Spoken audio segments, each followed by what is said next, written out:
Welcome to Home Field Advantage, SFA's only home for sports nationally, locally, and on campus. I'm your host, Bobby Morrow. Today we'll be covering all of your favorite Texas teams, as well as SFA bowling, Battle of the Piney Woods, and much more. We'll also have SFA wide receiver Aaron Thomas in the studio with us and take a look at MMA in the world of college athletics. You won't want to miss what's next on Home Field Advantage.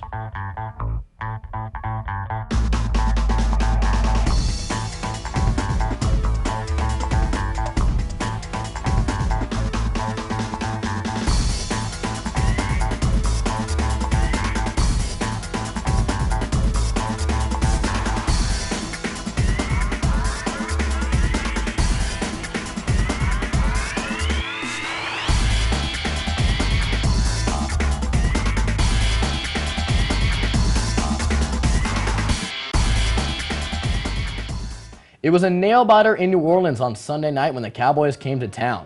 The Cowboys seemed sluggish for most of the game, but a fourth-quarter drive resulting in Brandon Weeden connecting with Terrence Williams in the end zone to tie the game at 20. Drew Brees led the Saints on a methodical drive down the field, only to have the kicker miss a chip shot game winner. In what ended up being the shortest overtime in NFL history, Saints quarterback Drew Brees found running back C.J. Spiller for an 80-yard bomb to win it, putting Brees in the 400-touchdown club and giving the Saints their first win of the season. Cowboys fall to 2-2. The Houston Texans were sent home from Atlanta this past weekend with a 21-48 loss, failing to make it to 500 at the quarter mark of the season. Backup quarterback Brian Hoyer, who started for the team in Week 1, filled in for new starter Mallet after going 12 for 20, 77 for 150 yards, and a pickup, earning himself a 46.8 QB rating. Hoyer went 70 for 30 for 323 and 2 scores, as well as another scoring drive, and all in the fourth quarter. Even though Mallet got his starting job for revealing Hoyer in the first game of the season and performing better, there will be no change for Thursday night.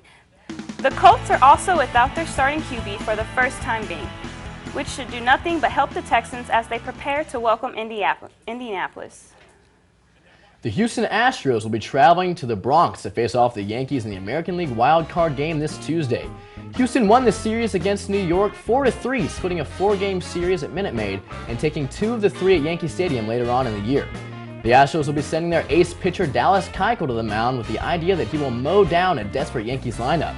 Yankees ace Masahiro Tanaka will be on the mound for New York, meaning that this looks like it might be an old-fashioned pitching duel between the two. This past week was rewarding to the Rangers and their faithful as Texas clinched the AL West title after winning half of their games against the Angels, eliminating them from playoff contention along the way. This will be the Rangers' first postseason run since 2012, in which they lost the ALL wildcard game to the Rays. After plague of injuries last season, nobody knew what the Rangers had in store for this season. But with the healthy Prince Fielder and Shin Soo Shu alongside a talented Belterre, this makes the Rangers a scary postseason team. Texas will go into Toronto to face the Blue Jays on October 8th. The powerhouses of college football are deep in the heart of Texas this year. The latest NCAA polls show 3 of the top 10 teams in the nation are from the Lone Star State. TCU, Baylor, and Texas A&M are all receiving first-place votes after starting the season undefeated. But how long can they keep it up? TCU, Baylor, and Texas A&M all face fierce conference tests in the coming weeks from which they could be knocked from the ranks of the unbeaten. Both TCU and Baylor have a chip on their shoulder after being left out of the college football playoffs last year, and they're looking to leave no room for doubt that they should make it this year. The woes continue for the Texas Longhorn football team as they lost in a blowout to TCU 50-70 this past Saturday. The 1-4 Longhorns traveled to Fort Worth to take on the number 4 team in the nation, the TCU Horned Frogs. The Horned Frogs could not be stopped on offense as Trayvon Boykin threw 5 passing touchdowns, including 4 to Kevontae Trumpin, the freshman receiver.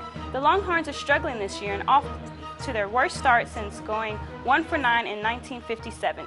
TCU will look to extend their 13-game winning streak this week at Kansas State, while Texas will try to turn things around in the Red River rivalry against number 10 ranked Oklahoma. The 90th Battle of the Piney Woods once again was not in favor of SFA's Lumberjacks. With a score of 34-28, the Sam Houston Bearcats won for the 5th year in a row. Zach Conk's pass to Daquan Ruffin gave an optimistic start to the game and led with the first touchdown, but Sam's 3 long punt returns gave them room to come back. The Jacks are 0-5 right now. Hopefully they'll pull a win and put a stop to the losing streak against Nicholls State this Saturday at 3 at Homer Bryce. The Lady Jacks bowling team enters the preseason ranked third in the nation according to the National 10-Pin Coaches Association poll.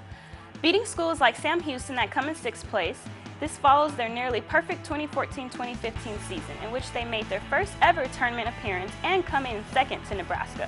The regular season begins on October 16th for the All-State Sugar Bowl Collegiate Invitational in Kenner, Louisiana, the first of many tournaments that will compete the season in total for the Jacks.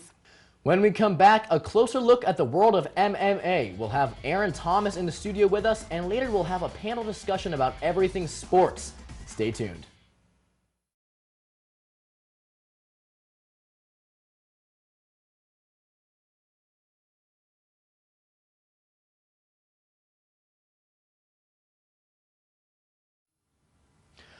Welcome back to Home Field Advantage.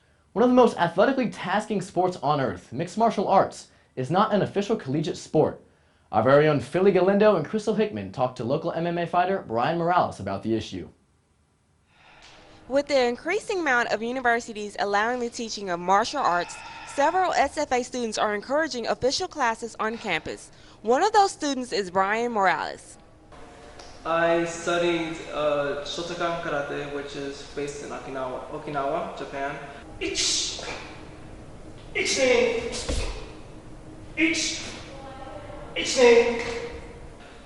studied for the past 6 years. It is the main martial art that I studied in. In high school, Brian's ROTC drill sergeant trained him after class for 3 hours, 3 days a week. He later practiced Shaolin Kung Fu in Houston and even grew to admire nunchucks. I personally fell in love with them, and it's very cliche. It was because of Bruce Lee. It was because of the movies and stuff, the way he would move them fast enough. I'm nowhere compared to how he was able to use them. All the flashy moves that people might do in, like, on YouTube, or on TV, those are impressive. They're very impressive things. But, the way Bruce Lee used it was more efficient. With so much that he has learned from martial arts, Brian has become a teacher to those willing to learn and practice. However, he does have a certain expectation, not just from his students, but any student on campus that will possibly join SFA martial arts courses. I don't want to teach anyone who wants to learn how to kill someone or punch someone in the throat, for example, an extreme that makes me look bad, that makes the idea of what a martial artist is look bad, and it is also a dishonor to my sensei and my lineage of what I've been training. Although he is careful in choosing his own students, Brian keeps an open mind when it comes to universities hiring professionals in martial arts. He encourages official courses mostly because of the reason he took on martial arts. The idea of incorporating martial arts to universities or even to like public schools, it's a good idea. It's a great way for people to be active. It's not just self-defense. It's not just fighting. It's not just training. Physically. It can also be great for your health. For your well-being. I got into martial arts because at first I got into it because of bullying. I wanted to defend myself. As the years went on and I stayed in it and I trained in it, I learned what it truly meant to be in martial arts and to train martial arts. And it's gotten to the point where it's second nature to me. It's part of my life. It's a lifestyle in a way. And incorporating into university, whereas it's a place for the youth, for people to find themselves, to grow who they are as a human being, it would be a really creative alternative to helping people discover that self-identity. At SFA, I'm Crystal Hickman with Home Field Advantage.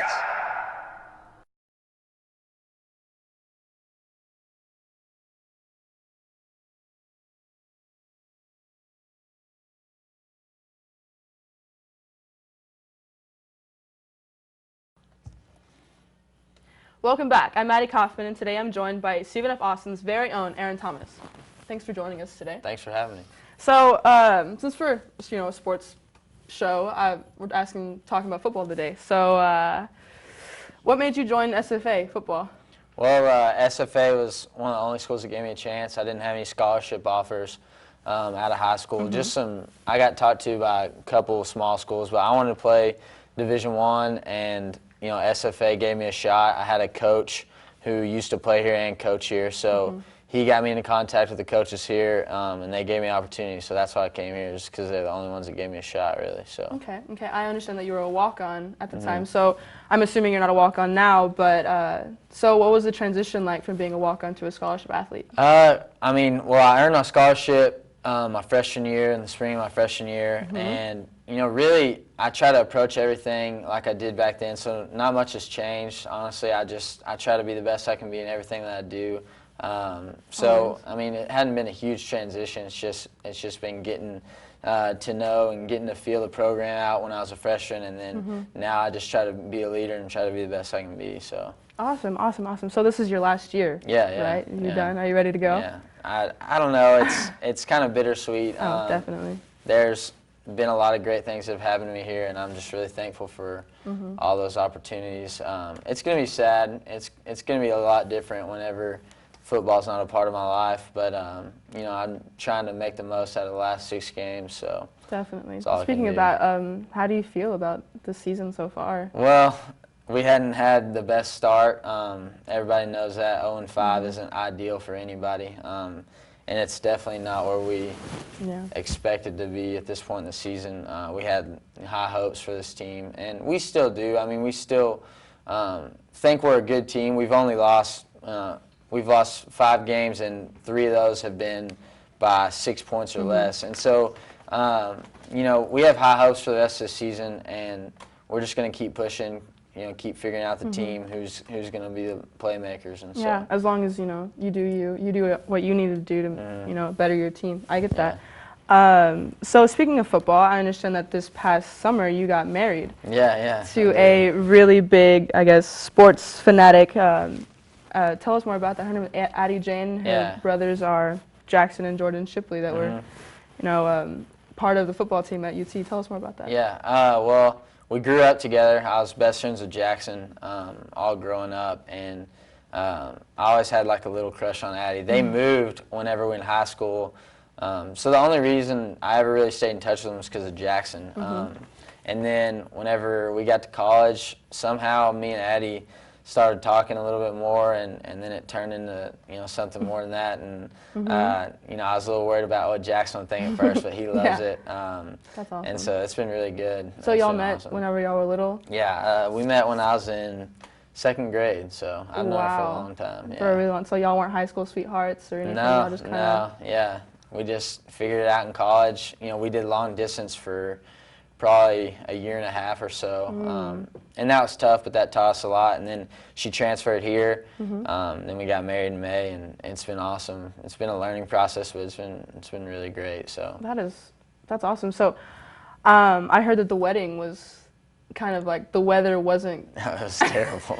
It was terrible. So I'm sure that the wedding part of it, all your friends and family there, everything was perfect. But tell us about the weather. What happened? Yeah. So we had this outdoor wedding plan, this I bet it was beautiful. Big extravagant deal, and then a cold front came in at the end of May. It was like 68 degrees one day, and actually we were at my bachelor party. We were supposed to go on the lake. It was 68 degrees and rain, and we couldn't do that. And then the day of the wedding, we had a 100% chance of rain. The wedding was at 6. It started raining about 4, and it didn't stop. There was a tornado about 5 miles away. It was crazy. It was probably the worst weather you can think of for a wedding, but we still had an awesome time. I heard I had a lot of friends. Yeah, I heard it was a really nice wedding anyway, and that's weddings, family together, friends and family love. It's just, I bet it was beautiful. So it was awesome. How is it juggling? I know you're in grad school now. How is that juggling grad school, being married and D1 football? How is all of that? It's a lot, but it's awesome that I have the opportunity to do all of those things. School, I figured out how to juggle school and football pretty easily over the last few years. And adding a wife to it's really just a bonus because she gets to, go through things with me. She gets to be there to support me. She gets to be there to cook me meals when I get home from practice. So it's good. It's been awesome. I think we're getting our schedules figured out, I'm getting the balance figured out, and then, just taking it day by day, and that's all I can do really. So it's been awesome. Yeah, definitely. I don't know if you heard about the UT game what have you talked to Jackson or Jordan about it, about what they feel No, about I haven't. You know, Jackson was a part of the first year Charlie Strong was there last year, and you know, he just said there was a lot of transition going on there. I bet from Mac to yeah, it's just a big transition, and I think I haven't talked to him much, but I think that program's just trying to figure it out. But I mean, when Jordan was there, it was great for them. You know, they had Colt McCoy, Jordan Shipley. Everybody knows that combination, so they had an awesome time there, and you know, they'll always love Texas no matter what. So. Yeah, definitely. Well, that's all the time we have. Thanks for coming to join us today. Coming up, we'll have a group discussion about what's happened this week in sports. Stay tuned.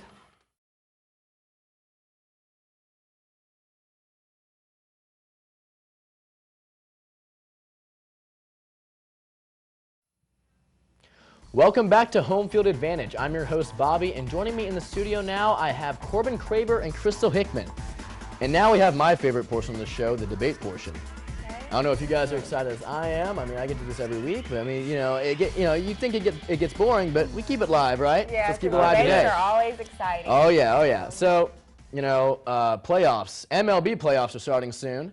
So let's talk about that, all right? How about those Rangers and Blue Jays? What do you guys think about that series? Coming out of the gate. What do you think? Off top, I think Rangers have that whole series. You have to give a lot of credit to their general manager, John Daniels, for coming up with this good team with all the trades, especially for Cole, the new pitcher. Cole Hamels, absolutely great addition. Great addition to their success. Yeah, I mean, he had a no-hitter right before they got him.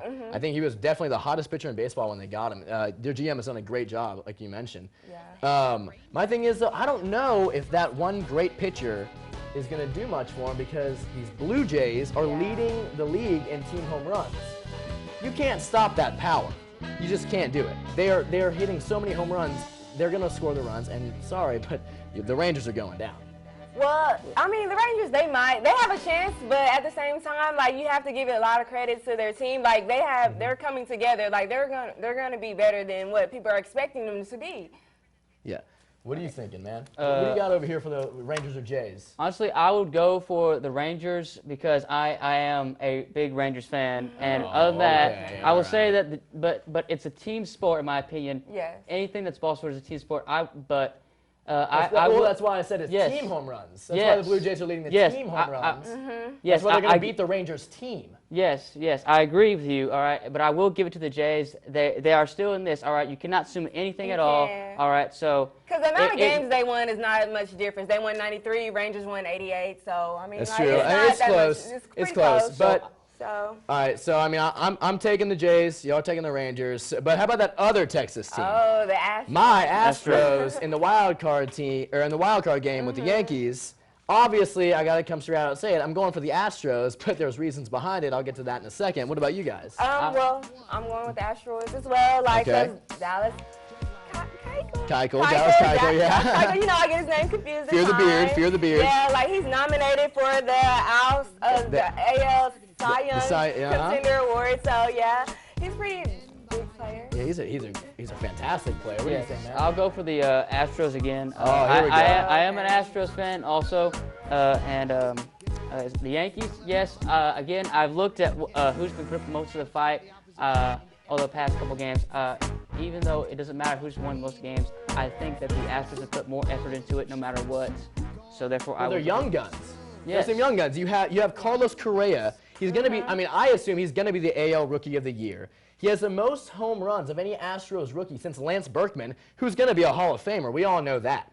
And then you have George Springer, the hotshot outfielder who can make plays in the field, and he's hitting home runs almost every other game. But you have to think about Dallas Keuchel. Like, in his first two starts against the Yankees, he had 16 scoreless innings. So I'm pretty sure he's that's dominance. Yeah, that's just pure dominance.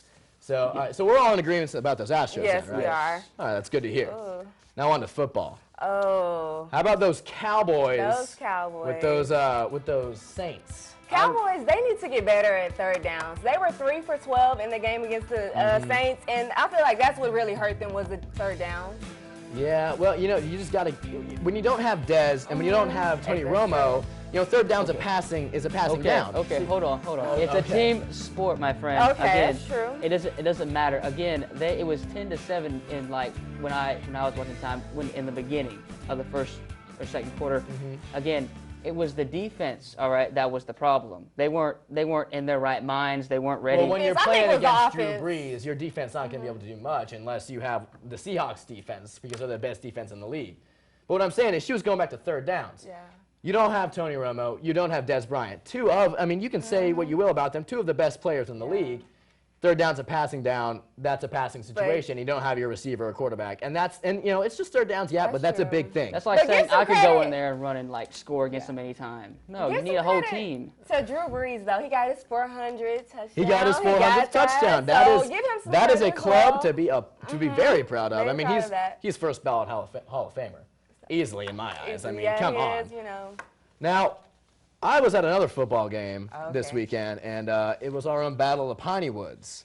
I mean, were you guys able to go to it? Oh, I didn't make it, but I did keep up with honest, the stats. And no, and I'm very angry because of that. I thought the game was pretty even. I thought Sam had their ups, we had our ups, Oh, absolutely, but I feel like what I thought changed the game was the reverse call. I feel like that probably. Well, there were a lot of, I'm going to say, iffy calls Yeah. by the officials in that game, but I don't want to get too much into that one. What do you got to say? I will think that I will say that, and in my own personal opinion, I was not there, but getting the results I would say the score and all that, I'd say it had to be a good game. It was a great Good game. game. The only thing is, I can say this, is our special team, Stephen F. Austin's special teams, our punt team had to be better. They had 2, should have been 3 punt returns for touchdowns, and if we would have stopped those, then we would have won the game by far.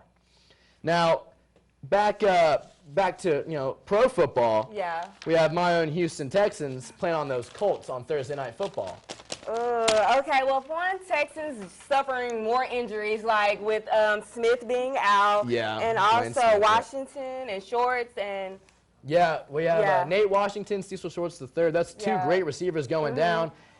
We don't really have a great passing game as it is right Exactly, now. So what are they going to do with Texans that? are not winning at Arian all. Foster is not doing too hot. We don't know what's going to Yeah, happen. and he with that just one. came back, so it's like you're hoping for him to do better, but just give him some time. Yeah, I'm pretty sure he'll ease I back think into once he it. heals completely, Yeah. I think he'll be okay. But I don't think he's quite healed yet. So we'll see what happens. I'm going to disagree. I would say that again. I will go put my luck on my Houston Texans. Okay. You put your luck as in Andrew Luck, as in Indianapolis. That's what No. No? Okay. No. Again, it is a team sport. No matter what. I don't saying that one. because it's the truth. I don't look at football or basketball anything. All right, and like look where like LeBron James is at right now. But we're talking about the Texans versus Yes, it doesn't Colts. matter though. You keep saying it's a team sport, but It is a if half your team sport. is injured, then it's not a team. Like, Well, okay. Yes, because it takes a whole group to push on. All right. Now you were talking about injuries on Yeah. our side. And then we have injuries on the Colts side. That's true. Andrew Luck was out this past week with a little bit of shoulder irritation. I don't think it's gonna be bad enough to sideline him for next week. So I think he's gonna play. And you know what? When Luck's playing against the Colts, bad thing is gonna happen. All right, real quick. Let's talk about the Texas Longhorns' woes.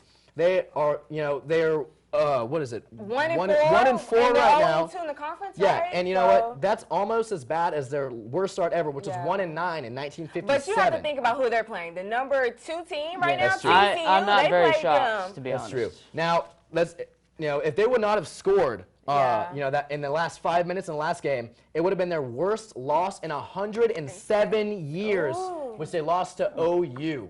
107 years. I don't think they're going to do very good. I don't think they can make up for it. We'll This see. horrible We season got more so football far. coming up. That's all the time we have for today. Be sure to follow us on Twitter at SFA_HFA for the latest updates on the Lumberjacks and from around the state.